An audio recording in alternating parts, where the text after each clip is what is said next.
నీకోసం ఉండి ప్రార్థన చేస్తాను అని 3 దినములు దేవుడి దగ్గర కూర్చుంది. 3 దినములు దేవుడి ముఖమును చూచింది. 3 దినములు తన గుండెను ధైర్యపరుచుకుంది. 3 దినములు వాక్యము చేత నింపబడింది.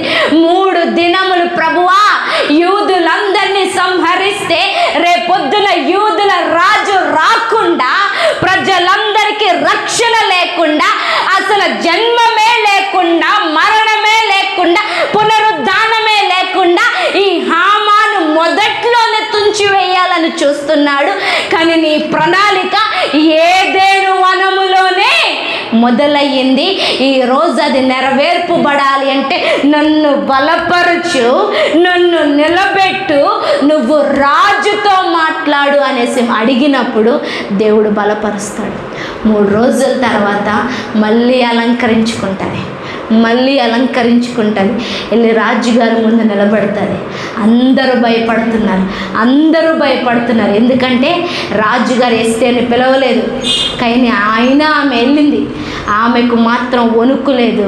ఎందుకంటే జీవము కలిగిన దేవుని పక్షాన, జీవము కలిగిన దేవుని ప్రజల్ని రక్షించటానికి నేను నిలబడుతున్నాను కాబట్టి మరణమైనా నాకు భయం లేదు, ఏమైపోయినా పర్వాలేదు, ఒకవేళ ఈ రాణి స్థానం నుండి తప్పింపబడిన పర్వాలేదు, నేను